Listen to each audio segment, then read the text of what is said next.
It's time to explore wrestling's past and potential future with your weekly dose of a segment we call What If? Only found here on the WWE Podcast.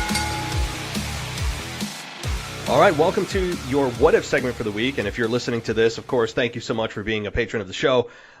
If you're the Raw tier or higher, then you have access to the show. And thank you so much. And this week, we've, of course, got Anthony DeMarco back here to discuss one of the biggest topics that I don't think is often discussed enough, which is why we're doing it tonight. And that is, what if Stone Cold Steve Austin never got injured back in 1997 at SummerSlam, the infamous pile driver by Owen Hart? So let's dive right into it, Anthony. First of all, how you doing?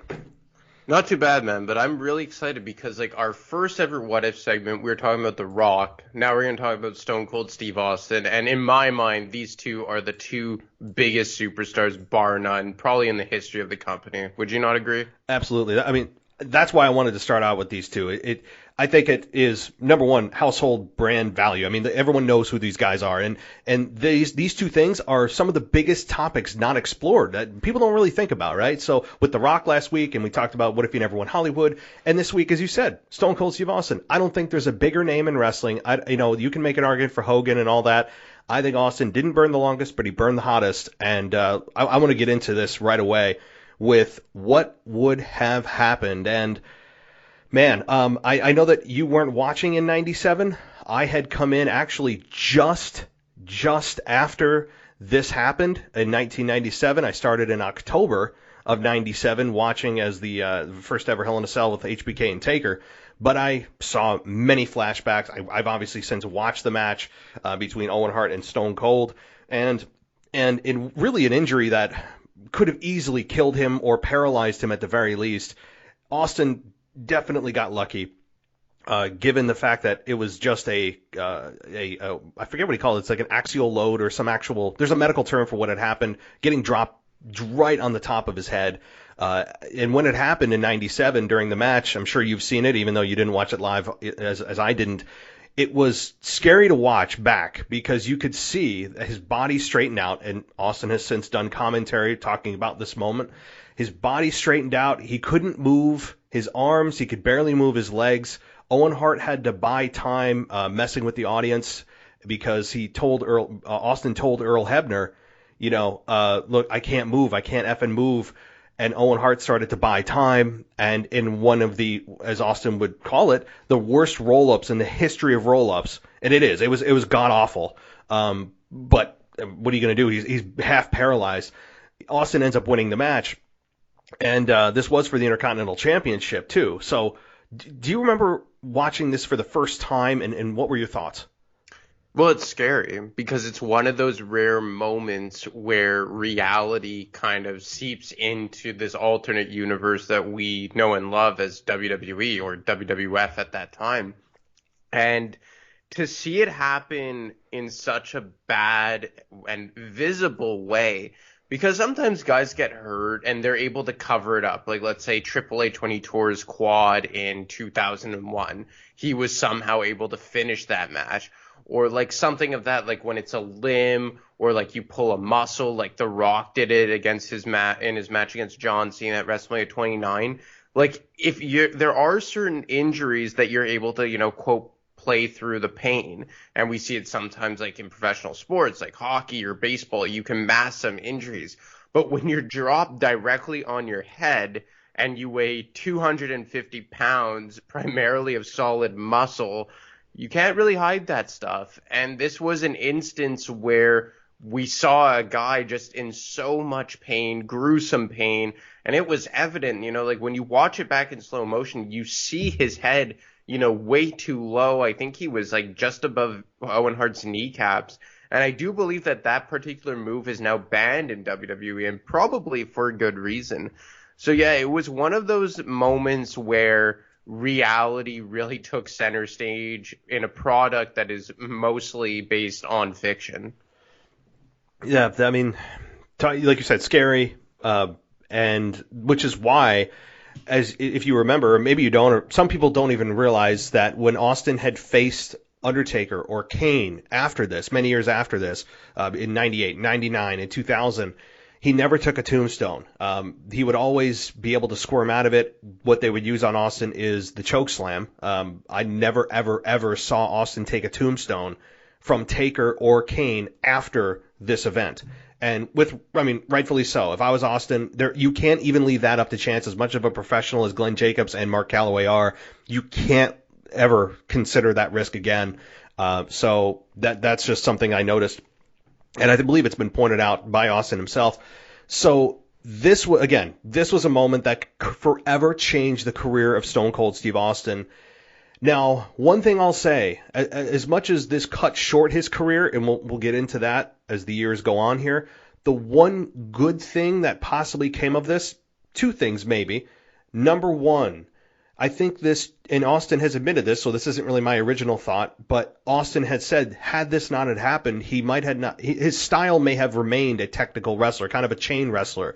This forced him into more of a brawling type of style, which ultimately fed into his character of Stone Cold Steve Austin being a brawler. And number two, what about Vince McMahon? Would the whole feud with Vince McMahon had happened? Because with the whole first stunner that happened in Madison Square Garden, it was all based on Vince not allowing Stone Cold to come back because he's injured. And Austin told him, "You can kiss my ass." Boom, we're off to the races with the stunner. And so those are the two things. So do you think that the Austin McMahon program would have happened if the injury didn't happen? It's hard to say, right? Hindsight is 2020. But I mean, let's say he didn't get injured. Like, who's to say if he would have even had that big of a return? The classic phrase of "you don't know what you have until it's gone." Maybe if Austin would have just stayed consistently in the product and in that Intercontinental Championship picture, he would have never been thrusted into that main event scene, because perhaps the crowd would have never gotten behind him. Because a lot of times crowds really get behind wrestlers when they are away a long time due to injury. And I use Edge as that example, as a guy that when he first disbanded from Edge and Christian, he was injured on and off, I would say, for close to 2 years. He missed WrestleMania 19 and 20, and then he really hit the ground running fully healthy in the spring of 2004, and out of nowhere, the crowd were just so behind him because he was injured. Obviously, Austin didn't miss close to that amount of time, but I think it's applicable here, because who's to say? Maybe Austin just gets lost in that shuffle. Maybe he becomes just, one of the best Intercontinental champions, something kind of like a Chris Jericho or whatnot. And the thing about his wrestling style is it's also notable as well, because everyone likes a chain wrestler, but I think that there is a part of the crowd, and I could be a part of this as well, that you do like that brawler. You don't want to see just chain wrestling. Even a guy like, let's say, Shawn Michaels, he could mix in that high flying. So the fact that Austin was able to adopt, that new type of brawling style probably fit in with his perfect, anti-hero type of character, like you previously alluded to. But another thing that, a positive that came out of this, and it's so hard to, attribute positive to this particular situation, but he ultimately had to take a year off in 1999 to late 2000, and I think that's where The Rock really exploded as a top-level babyface, and where Triple H kind of cemented himself as a main event level heel in Austin's absence. Like, The Rock took Austin's place and Triple H took The Rock's place. So I also think that's a very big positive that came away from Austin getting injured. Yeah, the fact that Austin, in '99 at Survivor Series, when they did the whole him getting run over by a car, which ended up being Rikishi. Maybe we could talk about that at some point. I have questions, so many questions about that storyline and why Rikishi was jolted in that position, but I'll stay on track here. Yeah, that did certainly benefit The Rock. A massive hole had been created, and The Rock filled that hole very nicely. And like you said, he was allowed to be the focal point, the top-level babyface in place of Austin while he was gone from, I believe it was, November till September. I believe it was a late September in 2000 when he returned with the new Disturbed music. I even remember him stunning William Regal that night as he came out to read, I think it was Shakespeare or something. And that was just such a funny stunner that night. But that did allow a lot of stars to really step up. And Austin had alluded to the fact that he couldn't even watch wrestling during that time because he was, number one, just depressed about what happened, jealous about not being able to be in that position, and also concerned that he would never be able to come back again. He wasn't sure.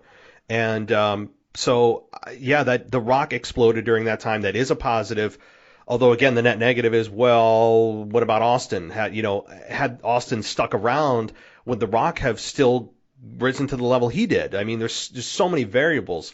But certainly in 1999, as we roll on, and Austin is as hot can be, and we have The Rock also on the ascent. I believe, did The Rock turn babyface during that Survivor Series matchup? That it was a tournament, I believe, for the WWF Championship. Was that when The Rock turned on Vince McMahon and the corporation?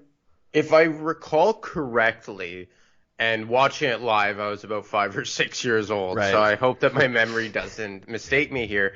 But I'm pretty sure following WrestleMania 15, when Austin defeated The Rock for the championship, The Rock turned on Vince soon thereafter. And we actually saw The Rock and Steve Austin kind of join forces and fight against the corporate ministry. And I remember, like, there's a sequence of matches. Again, I think it was kind of Undertaker and Triple H who were, like, the figureheads of the corporate ministry against The Rock and Steve Austin. And eventually, you had the Union join forces with The Rock and Austin, which I believe it was Test, Shamrock, Mankind, and Big Show. And then eventually, obviously, we had the big reveal of the higher power, which was Vince. And I think The Rock was kind of full steam ahead as a babyface by the summer of 1999. I do believe he had a feud with Billy Gunn, which was weird leading into Survivor Series. But I know that Survivor Series match was supposed to be Triple H, The Rock, and Steve Austin. And no, The Rock was full-fledged babyface by the summer of 99 because he had the match versus Triple H on the first ever SmackDown for the championship. That's right. Where he was the babyface and Shawn Michaels gave him Sweet Chin Music in the midst of him doing the People's Elbow. So I think The Rock was already turning and was on the road of being a full-time babyface. But when Austin stepped away, and even Undertaker had stepped away at that point in 1999 as well, like they both missed WrestleMania 2000, which is just crazy to think that, Undertaker and Steve Austin not at a WrestleMania.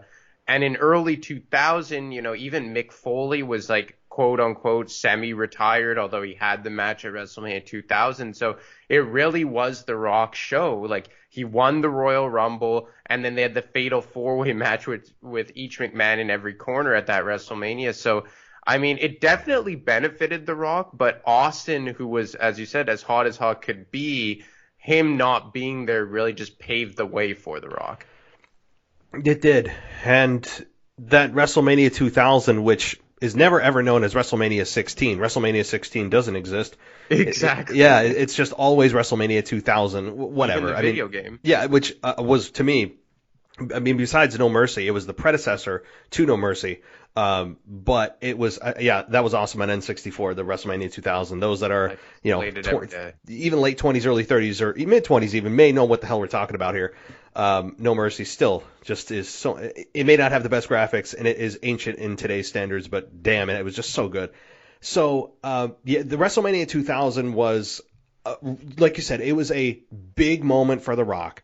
With the McMahon in every corner. It ended up, as we all know, at the end of that match, all the McMahons were in cahoots. It was all just a game to screw The Rock. And I believe that was the first time that The Rock rock-bottomed Stephanie McMahon. And yep. the crowd lost it. I was losing it. Which is funny considering The Rock and Ronda Rousey at WrestleMania 32 when Stephanie slapped him and he said, The Rock would never hit a woman. But I'm like, Rock, you have rock bottom Stephanie many times. But anyway, so The Rock did that. That was a big moment, but he ended up obviously losing the match. And so that was a big moment. But as we move on, though, of course, into 2000, the Austin returns after his surgery. 2001 is when the big turn. Was it 2001? Yeah, 2001 when the Austin turned heel and joined Vince McMahon, and then of course was part of the alliance. Was then pretending to be part of Team WWF to turn again on Kurt Angle during that match. Yeah, at Invasion, to try to drive home the point. It was like that one last, okay, this isn't working. I'm going to pretend to be the old Stone Cold. I'm going to then turn again to piss you guys off. And it worked to some level. I mean, it was kind of weird. And Austin even alludes to this in his podcasts, if you listen to them, that part of his career, he said, with the Invasion angle, and even prior to his final match, he said it's all kind of a black hole. He wasn't in a good headspace. He's alluded to this many times as well. He doesn't really remember, he says, a whole lot of it, for better or worse. I don't know if that had anything to do with his drinking or just the fact that he was in a bad spot with his marriage. I know he was too. So it wasn't a great time, I think, for Austin, albeit the what thing came from the whole Invasion angle and him running or being the leader of the WCW and ECW group. So there is that. But they eventually turned him, of course, back in 2002. What were your thoughts, again, as we are getting close to the end now of Stone Cold's career? If he didn't get injured, would have anything changed between, say, 01 to 02 in that time frame? Would he have still turned heel? Did you think that had anything to do with his injury? Well, I'll back it up to kind of early 2001 where he comes back. He had that short lackluster program with Rikishi, and it quickly kind of became Rikishi against The Rock, and then it transitioned to Austin against Triple H in the winter of 2000/2001, and then building to what is, in my mind, the biggest WrestleMania main event in the history of professional wrestling, Rock versus Austin in WrestleMania 17. I don't think that match happens, or maybe it happens, but we wouldn't still be talking about it in the same way had Austin not got hurt. Because as we previously mentioned, The Rock would not have become the megastar that he did during the year 2000 pretty much because of Austin's injury had Austin not gotten hurt and had to step away for a year. So The Rock would have probably not reached that mega over-the-top level babyface that Austin was, let's say, the year or two before that. And then when Austin came back in late 2000 and early 2001 and he won the Rumble again and he became the number one contender, and you're saying to yourself, like, oh my God, we're going to see Austin become the WWE champion for the first time in a year and a half, 2 years. And it really, really divided the crowd. And I think it was always a bit more Steve Austin. I think like that's fairly non-debatable. But because The Rock had become so big, I think it became just that over-the-top super main event that we're still talking about 2 decades later. And then as we move on more into 2001, I don't think he would have turned heel, because I could be wrong here, but maybe they said, okay, we can afford to try this heel character because we have The Rock to fall back on. Like, it wouldn't have worked with Steve. Well, it didn't work either way, but they could not have afforded to lose the babyface version of Stone Cold Steve Austin had The Rock not been at that level. Because obviously The Rock stepped away for 4 months following WrestleMania 2001 and came back in July. But those two were kind of like the faces of the Alliance and of Team WWF, and they were bouncing off of each other. So I think that we probably would not have seen a heel Stone Cold Steve Austin in 2001. And obviously you have the personal issues that were going on in his life as well. But I think that at WrestleMania 18, instead of fighting Scott Hall, maybe it would have been him fighting Hulk Hogan instead of The Rock, because, again, bringing up, The Rock probably does not get to that level if Austin does not get hurt in 1999. So there's just such a trickle-down effect here that in a lot of ways it's positive, because you were able to build another megastar in the absence of Austin. But then on the other hand, the WWE probably made a lot of booking decisions, wrong ones at that, because of the trickle-down effects of that injury. That's the next big thing I wanted to ask, and I guess you answered it as far as would Hulk Hogan versus Stone Cold Steve Austin have happened? And My answer is probably yes, because as you alluded to and I've alluded to, he had personal issues, but a big contributing factor to that, the reason why, and Austin has said this himself, that he didn't have a match with Hogan, he said it was twofold. He talked about his headspace. He wasn't in a good headspace. That's a very vague thing to say. But I think the part of that headspace that he was in was injury. He said he was hurting. His neck was starting to flare up again. He had put on at that point 2 knee braces, and that wasn't just for looks. That was because he actually needed them because he had reflex problems with his legs stemming from his neck injury. So he also thought that Hogan couldn't keep up with him. He flat out said that. He said that Hulk Hogan, he was worried, wouldn't be able to keep up to the standard, the level of quality of a match that Austin had held himself to. He felt that Terry Bollea, Hulk Hogan, wouldn't be able to keep up. And I understand that. I get what he's saying. But we all, as fans, know the limitations of Hogan. Like, we all know that the guy is not exactly a chain wrestler. He is the cartoon of cartoon wrestlers that became a megastar and a household name. We understand that.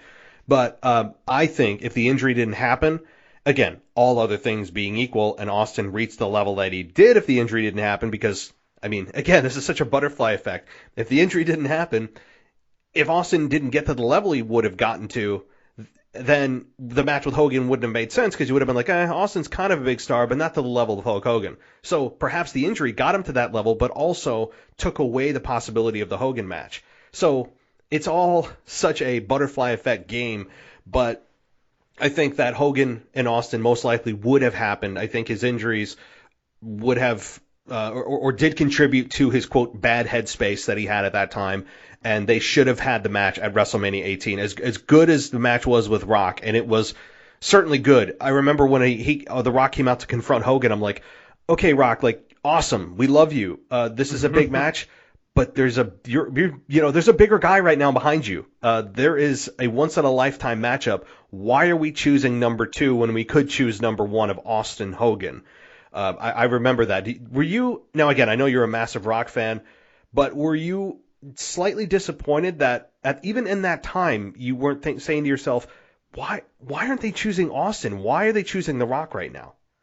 You know what? Like, it wasn't so much that I was saying, why are they choosing The Rock in favor of Austin?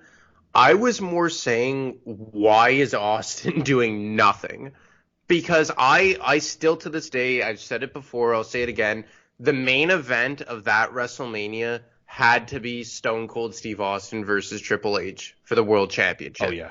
Because the thing is that I do believe that in a lot of ways The Rock made more sense, aside from the fact that it was like Austin was that generation star and Hogan was the golden generation star. Like, The Rock will never supersede Austin in that respect. But I do think that maybe The Rock's charisma was able to bring up for Hogan's lack thereof, their wrestling styles. Like, I remember that match. Like, The Rock had to oversell like crazy to make it look somewhat decent in Toronto at WrestleMania 18. So, but it wasn't so much that I was saying like, oh my God, it should be Austin. But even when I watch WrestleMania 18 back now, which in a lot of ways, aside from Rock Hogan, was a bad WrestleMania, I just couldn't believe that you did not do Austin versus Triple H. Because look, we saw Austin Rock at a WrestleMania 3 times. 2 of those times for the World Championship. We saw Rock and Triple H against each other at WrestleMania 16, albeit in a fatal 4-way, but it was an elimination match, and pretty much the last half of that match was a one-on-one match with Rock and Triple H, and the year 2000 was predominantly The Rock versus Triple H, so we had seen that before. But we had never seen Austin versus Triple H in terms of for the championship and at WrestleMania. I know we saw it in the winter of 2000/2001, but I just did not understand why they didn't go with that. And it's nothing against Chris Jericho. You know, he got a rightful push and whatnot, but the lack of star power in that main event, and nobody talks about that main event. And that was like the first time that Triple H had ever been pushed as a main event babyface. So I think, you could have gone babyface versus babyface. Austin should have gone into that WrestleMania as the undisputed champ. So to answer your question in kind of a roundabout way, It wasn't so much that I was saying, why is The Rock fighting Hogan in favor of Austin? It was more, why is Austin doing flat out nothing at this Mania? With Scott Hall. And Just embarrassing. no disrespect to Scott Hall. That's not a WrestleMania match. That's like, any other pay-per-view match. It's fine. Like Austin and somebody of that caliber in the NWO and what Scott Hall did, obviously in WWF and then in WCW, that's fine. That it's not that Scott Hall's undeserving of it, but not at WrestleMania. That is a different animal. And Stone Cold to be in there with Scott Hall, I remember I was saying to myself, why do I feel like Austin doesn't matter at this pay-per-view? In real time. I mean, I didn't have a podcast. I was, I don't know, 16, 17 years old, but what the hell's going on? It just, and he stunned Scott Hall into oblivion, and there's some hilarious GIFs out there where he stuns Scott Hall and he like flies into space. I mean, there's some really, because he sold it like he got shot. I mean, it was a complete oversell of the stunner, and he stunned Scott Hall as well. And, he did his typical, drink beer and all that. It was fine, but I was like, this could be an ending to Raw. This is not an ending to a WrestleMania. And right after that, people forget this too, is he actually walked out in WWE the first time right after WrestleMania 18. Yes, we all know about the Brock Lesnar walkout, but this was the first one. Vince had done an interview with, I think it was Bite This or Confidential, when Mean Gene Okerlund was hosting it. And McMahon said, this isn't the first time he's done it. He said that Austin had done this one time before, and that was after WrestleMania, and he said he chalked that up to burnout, and he gave him a free pass. And then, of course, we all know the second time that led to like a 6 or 7 month absence from WWE, ultimately to come back in the Bell Center in Montreal, one of the loudest reactions I've ever heard in my life. And, that's a whole nother show as well. But, this to me was Austin Hogan, yes, on paper it should have happened. Stone Cold's a bigger name than The Rock. And that's insane to say, given how big The Rock is. Would the match have been better quality? Probably not. I mean, I think you'd have to sacrifice a little bit of quality because their styles may not have matched up as well as The Rock and Hulk Hogan's did. So I'm not complaining about that match, but for him to be in there with Scott Hall, it was just like, what's happening? And Austin Triple H, how it never happened at a WrestleMania is beyond me. I think that it absolutely should have happened because those two matched up so well. And my favorite match of theirs was, I think it was No Way Out 2001, when they had the 3 stages of hell match and they couldn't touch each other. That was so well done. And I'm thinking to myself, they could main event WrestleMania, and we had Triple H as a babyface. It felt weird.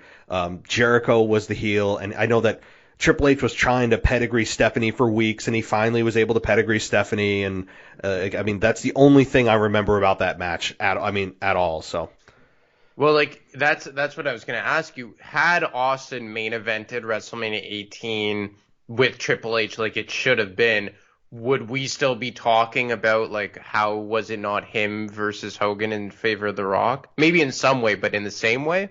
I think it would be brought up, but I don't think there'd be part 2 to this that you said of it's not that it necessarily wasn't Austin Hogan, but also it was Austin Scott Hall. It wasn't even a suitable replacement.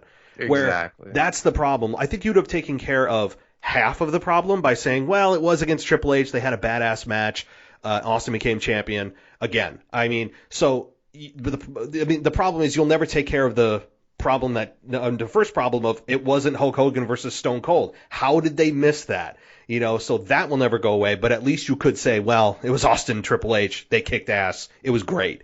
Where Scott Hall Austin was it was forgettable. All you remember is the oversell, the stunner, and that's pretty much it. So it was a joke. Yeah, that's what it was. It was. So, all right, well, I'm going to move forward here now into 2003. We all know what happened in the final match with The Rock in Seattle, Washington in March of 2003. Austin does the favors for The Rock, and from that point, of course, we see the sheriff, we see co-GM, we see, fired and being rehired and all this stuff that, of course, always happens with WWE when they fire somebody, which was entertaining, and I really loved him as the sheriff because it was Austin on my TV, and he'd give people stunners, and that's what we wanted to see. But I guess the ultimate question is, and I'm sure you have more too, so I'll toss it to you beyond this, but what do you think, or when do you think, ultimate question, when do you think Austin would have hung up the boots? Maybe around the same time as The Rock? if he had not gone Hollywood? Or like, what do you think? I mean, I think that Austin probably would have retired a bit earlier because he started in the business before The Rock. Like, I think that we would have probably seen Austin go right to the end of Ruthless Aggression. And for me, the culmination of the Ruthless Aggression era was WrestleMania 23 in 2007. You know, when Cena beat HBK, Taker beat Batista, we had the Battle of the Billionaires. So I think we would have seen Austin go right up until that point and then, you know, kind of ride off into the sunset. And I think that had he not gone injured, he would have stayed on Monday Night Raw. Like, he was just a Monday Night Raw guy. Like, he never fit on SmackDown. And I think we would have gotten our Austin versus Triple H WrestleMania match at some point, because Triple H really dominated Raw for the entirety of 2003 and 2004.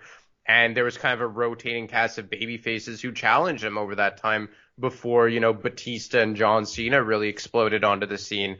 So, you know, we had kind of Chris Jericho take a run at that, Kevin Nash, HBK, Chris Benoit eventually. But I think we would have gotten Austin in that regard.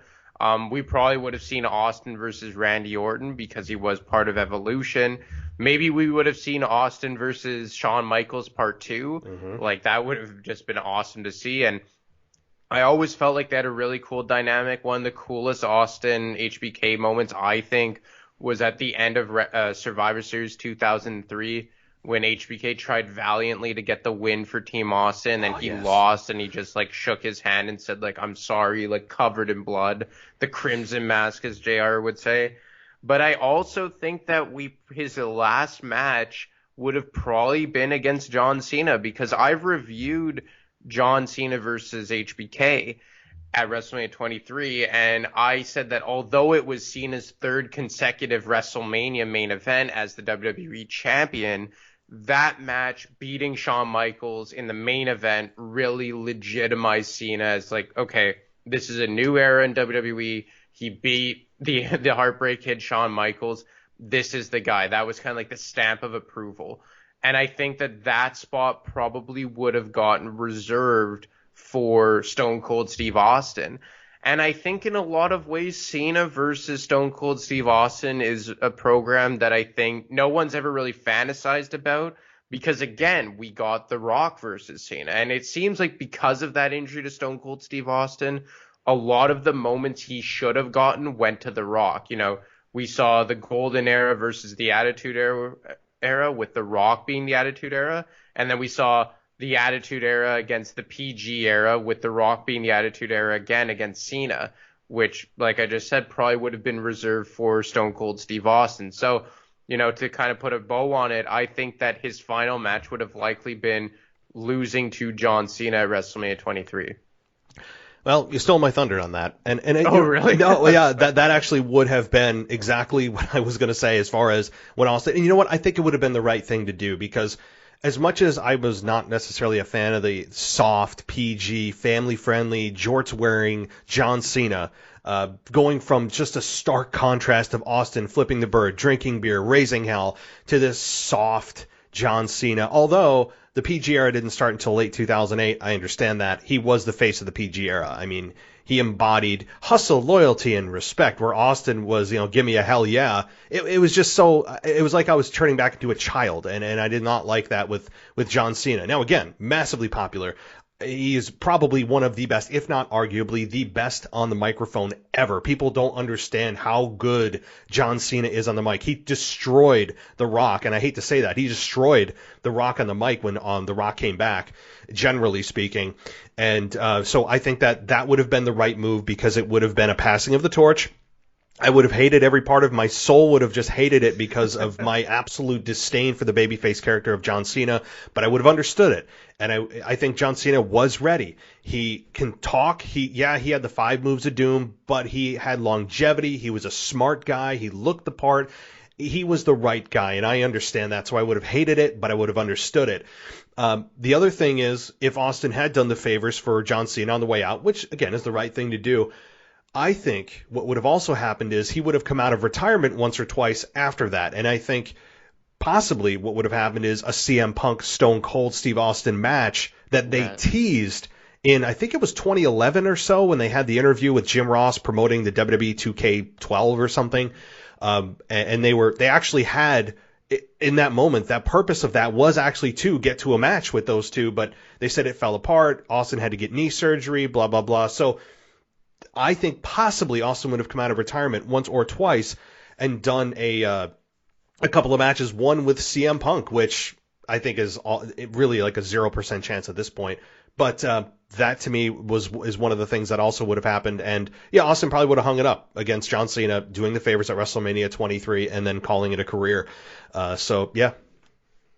And it's sad, right? Because much like The Rock, I felt like we kind of got robbed of, the two biggest stars in the history of the company, or of the industry rather. And it's kind of more sad with John Cena, with Stone Cold Steve Austin, because like you brought up, The Rock was healthy and he just walked away, and then he came back and kind of gave us almost like a full-time run during 2011, 2012, as opposed to Stone Cold Steve Austin, that he just, he walked away in 2003. He had the nice year-long run as the co-GM / sheriff.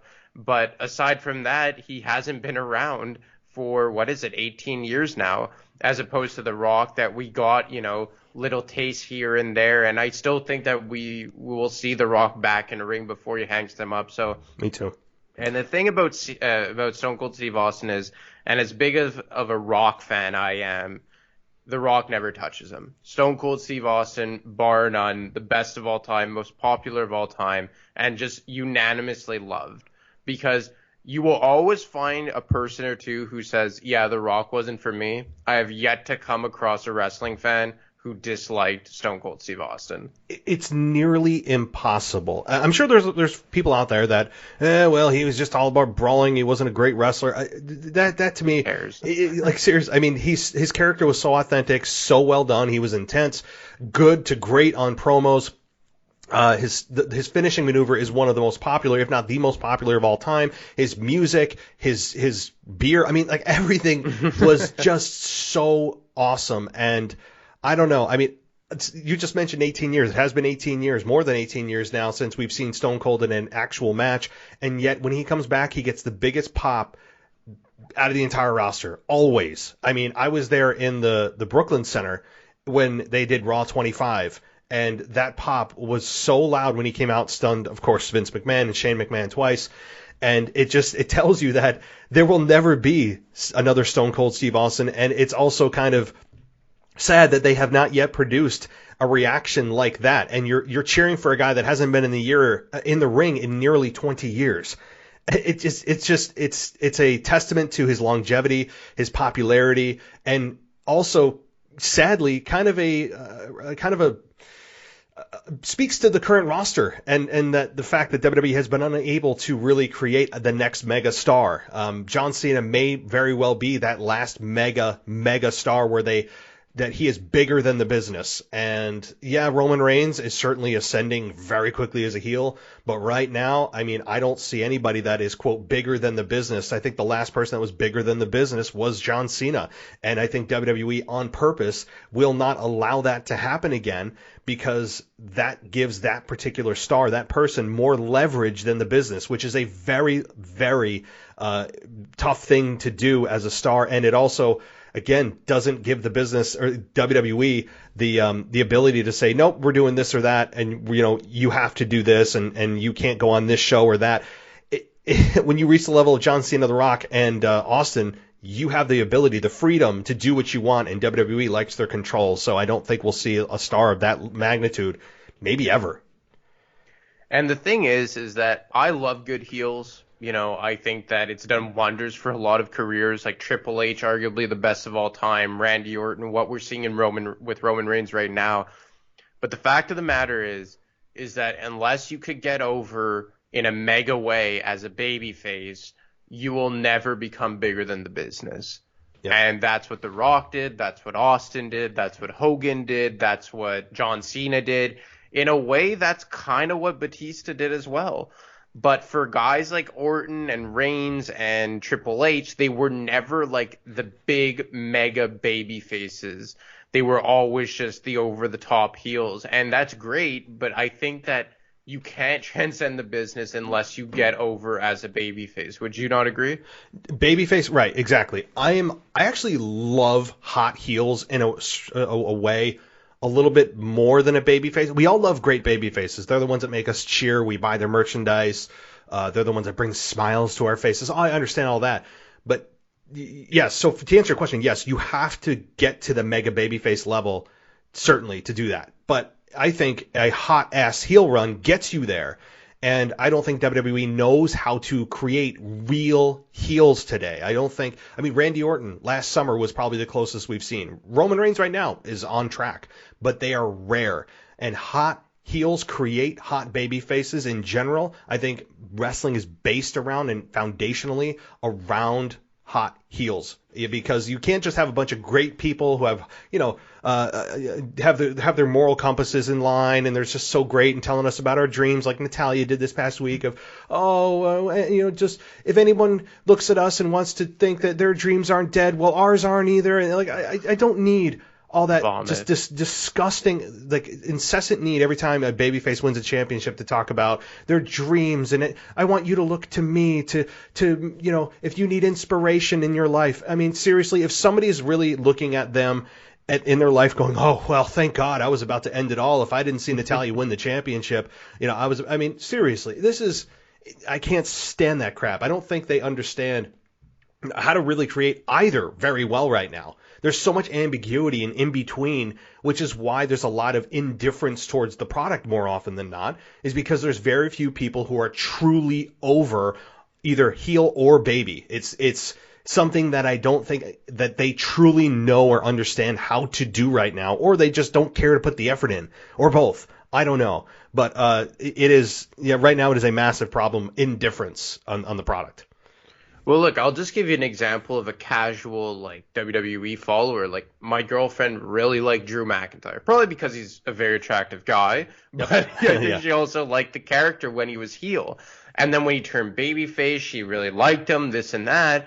But right around late last summer, around, let's say, the fall time, she started disliking him. And then even myself, I was just like, they just transitioned his character from a relatable guy when you come out, let's say, like in a suit or just like a t-shirt and jeans, and then they just turned him into Braveheart, walking out with like a sword and a kilt. And it's just like, I feel like they don't really know how to get either over right now. And especially with their baby faces, it's just like they get over being super, authentic. And that's how Drew McIntyre did. Like, I don't even know if there was ever a true babyface turn for Drew, or if they just did this gradual, slow process leading up to the Rumble in 2020, and then people naturally just got behind him.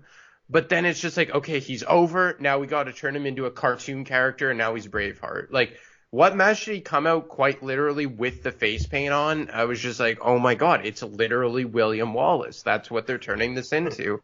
So I think Drew McIntyre is kind of like a microcosm of what's wrong with baby faces in particular and why they just can't book them right now. Yeah, that's a whole conversation. I mean, I'm restraining myself from diving deeper.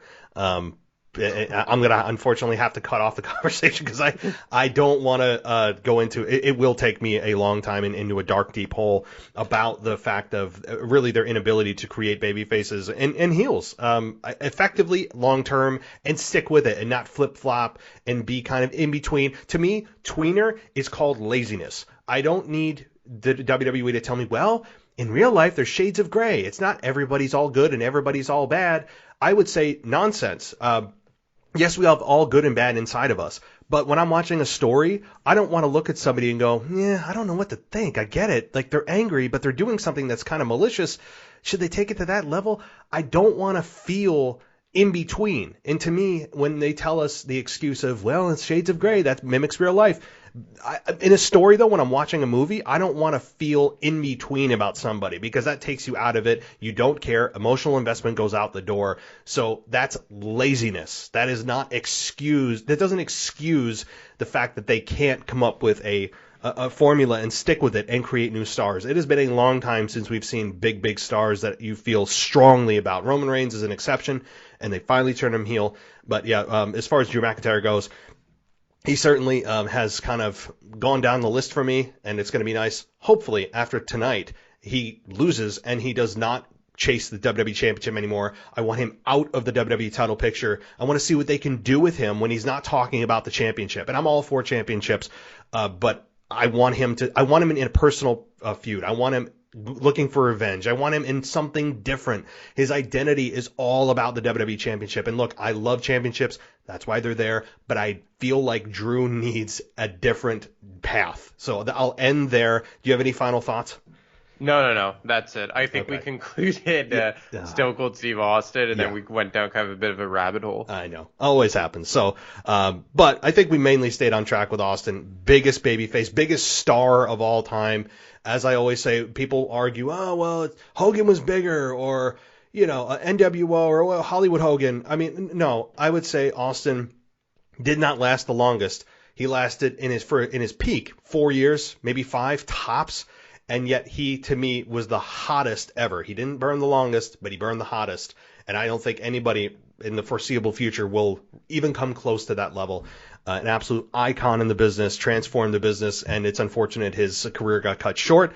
But as we outlined at the beginning, there were some benefits to that happening, albeit not really outweighed, or definitely outweighed by the negatives. So, Anthony, as always, this has been a pleasure. I'm looking forward to doing this again next week, and I hope you enjoy the pay-per-view tonight.